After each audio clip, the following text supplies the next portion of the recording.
뭐 주류 비주류를 따지는 것은 뭐 인식의 차이라고 보여지는데요. 어쨌든 우리가 짧은 역사 속에 많은 변화와 발전을 가져왔는데, 많은 학자들에 의하면 우리 대한민국이 선진국으로 가야 되는데 정치 선진화와 농업의 선진화가 안 돼서 선진국으로 가기가 어렵다고 그래요. 그중에 이번에 저는 생각이 이렇게 민주당한테 우리 유권자들께서, 국민들께서 압도적으로 성원을 해주신 것은 그만큼 국민들이 기대가 크다, 이런 생각인데요. 어쨌든 민심이 천심이라고 하는데, 우려되는 부분은 기대가 크면 실망이 크다라는 우리 속담이 있습니다. 그리고 지금 우리 사회가 극심한 극도의 이기주의, 개인주의가 팽배한, 개인 이기주의와 단체 이기주의와 집단 이기주의가 팽배하면서 많은 영역이 양극화가 심합니다. 그리고 사회가 이제 농업사회에서 산업사회에서 정보화 시대로 바뀌면서 지금 엄청난 정보들이 쏟아지면서 아울러 국민들이 지적 수준이나 여러 가지 생활 수준이 굉장히 높은 수준에 있어서 이런 상황에 다양성과 전문화된 사회에 국민들이 그런 다양한 요구들을 과연 정부가 이걸 얼만큼 소화해낼 것인가. 근데 저는 걱정하는 부분이 국민들이 높은 수준의 그런 정부의 서비스를 요구하는데 지금 우리의 제도, 그리고 사회의 어떤 관행, 그리고 우리 사회 풍습, 이런 걸 보면 지금까지의 역대 정부들이 많은 노력들을 기울여 왔음에도 불구하고 현행 사회의 구조와 현행 사회의 제도를 갖고는 국민들이 요구하는 양질의 행정 서비스를 제공하기는 한계가 있다. 이런 것을 포함해서 국민들이 이번 총선을 통해서 이런 문제점들을 개선하고 국민들이 바라고 또 시대가 요구하는 상황들을 문재인 정부를 중심으로 해서 새롭게 변화를 이끌어달라는 요구라고 생각되어집니다. 이런 것들에 대해서 새로 문재인 정부와 함께 압승을 거둔 우리 민주당이 이것을 읽어내지 못하고 또 읽어낸다 하더라도 이것을 실천에 못 옮긴다면 앞으로 국민들한테 엄청난 실망을 가져올 것이고, 한국 정치 발전에 이번 기회가 이정표가 될 거로 보여지는데, 이해찬 대표가 100년 만에 100년에 한 번 올까 말까 한 기회라고 하는데 저도 그거에 동의합니다.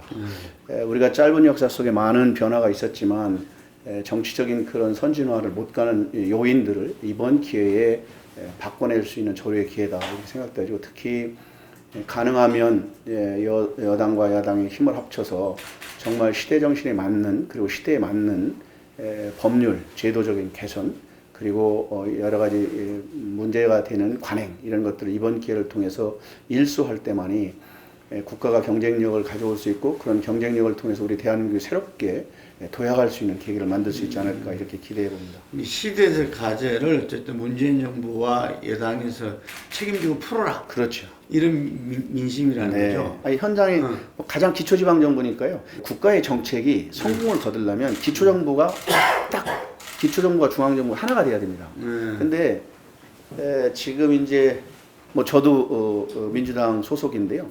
문재인 정부가 여러 가지 다 잘하셨는데 제가 좀 아쉬운 점이 있다면 이 자치분권 개헌 문제입니다. 자치분권 개헌이에요. 실행 이제 실천 계획들 보면 광역정부와의 자치 논의를 하게 됩니다. 근데 기초지방정부로서는 광역의 통제를 받든 중앙의 통제를 받든 똑같아요. 실질적으로 제대로 된 자치분권을 하려면 기초지방정부랑 딱 맞아떨어야 되는데 한 달이 거쳐서 오는 거예요. 예를 들면. 물론 이제 우리가 행정체계나 이런 법체계가 지금 여러 가지 그런 것들을 깊이 있게 이번 21대 국회 논의가 돼야 되지 않을까. 그러니까 이런 그 성과를 내려면, 어떤 일들을 성과를 내려면 기초정부가 반드시, 광역정부는 사업 시행을 거의 할 수 없어요.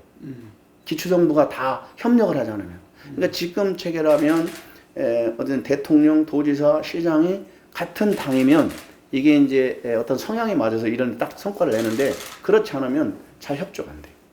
그렇기 때문에 이런 지금 그 교육자치와 치안자치, 안전 이런 걸 할 때 지금 광역을 중심에 놓고 그걸 추진하는데, 저로서는 그런 부분이 좋아요. 세종시와 제주자치시를 놓고 이제 그걸 시험적으로 이제 시행을 한다고 그러는데, 저는 기초지방정부를 한두 군데 시범적으로 해서 교육자치와 치안자치를 같이 만들고 또 이런 실질적 행정 역할을 이끌어낼 수 있도록 갔으면 좋겠어요.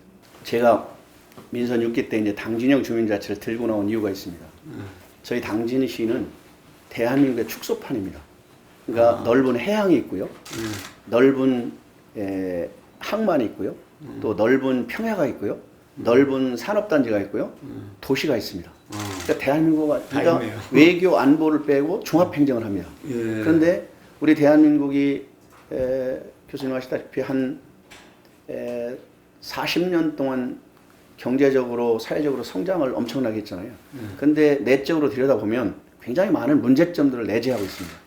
대한민국이 내재하고 있는 그 모든 문제점들이 당진에 고스란히 축소판으로 다 있습니다. 해양 환경의 문제, 내수면의 문제, 농업의 문제, 산업단지의 문제, 공업화의 문제, 도시 급성장하면서 도시 팽창 문제. 그러면서 많은 갈등과 반목들이 이어지고 특히 최근 25년 동안 최근 우리나라에서 그 행정단위 단일 단위로 군에서 시로 승격된 지가 유일하게 당진시 하나입니다. 예. 그리고 당진이 급성장하고 인구가 발전하고 GRDP 높아졌는데 반면에 원주민들은 지역이 발전하면 잘 살고 행복해질 줄 알았는데 발전하고 변하는 만큼 시민들의 행복은 더 떨어지고 있습니다. 그러면서 현대제철과 동서발전이 동서화력발전소는 전 세계에서 단일 규모로 가장 큰 발전소입니다. 대한민국의 화력발전소가 60기가 있는데 그 60기 중에 30기가 충남에 있습니다. 근데 충남에서 당진에 10기가 화력발전소가 있는데요. 이 발전에서 600만 킬로와트를 생산하고 있고 당진에는 에너지 전기를 지금 1000만 킬로와트. 이 화력발전소나 전기 발전 자립률이 저희들이 440%인데요. 이 발전소 이렇게 발전소와 제철소가 있으면서 우리 당진시의 산업 구조는 에너지와 철강, 농업 이 세 가지 산업 구조인데 이 산업 구조가 다 취약한 산업 구조예요. 철강도 지금 산업이 지금 침체되고 있고 에너지도 지금 여러 가지 이 미세먼지나 철탑 문제 때문에 아주 지역과 갈등이 심하고 농업도 아까대로 위기고.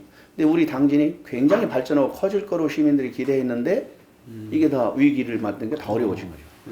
그러면서 갈등과 반목이 계속되는 이 과정에서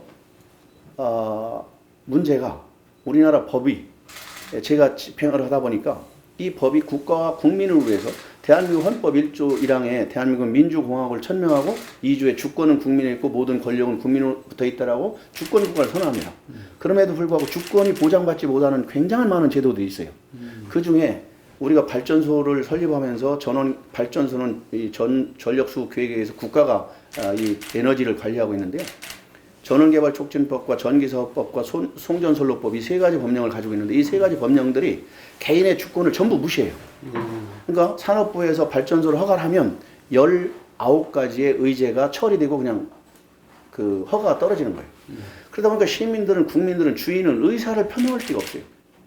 그리고 이런 산업단지를 결정하는데 산업단지 입지법에 의해서 수용해버려요. 그냥 고시를 하면은 고시하고 주민설명회를 통하고 그냥 수용해버려요.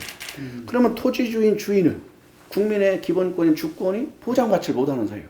그러면 이게 나라가 국민을 위해서 있는 나라냐. 그러니까 산업을 우선시하는 정책을 지금까지 국가가 채웠어요. 그러면서 우리 주인인 국민과 정부 간의 아주 극심한 갈등이 첨예하게 싸웠어요. 그래서 들어보니까 이게 주권국가인데 주권이 보장을 못 받아요. 근데 1987년도에 지방자치 헌법을 개정하면서 지방자치법을 개정했잖아요.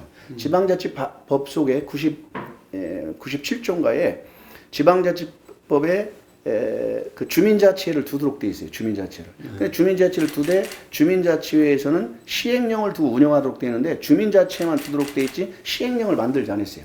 이제 김대중 정부가 98년도에 정부를 들어서면서 그 작은 정부를 추진하면서 그 읍면동을 폐지하고 주민자치센터를 하기로 이제 결의해서 시행을 하는데 준비를 못하고서 읍면동 폐지하고 주민자치센터를 운영하려다 보니까 많은 폐단들이 있어요. 현대제철 그렇게 고발할 때도 우리 주민이고 우리 경제를 견인하는데 저로서 고발하는 게 쉽지 않죠. 그리고 뭐 참 어려웠지만 하지만 우리 미래를 위해서는 반드시 해야 될 일이기 때문에. 어쨌든 현대제철 이 경영진이 바뀌면서 지금 잘 되고 있습니다. 잘 이 아까 말씀대로 사회적 책임을 다하고 있다 이거죠. 예, 지금 출시한 예.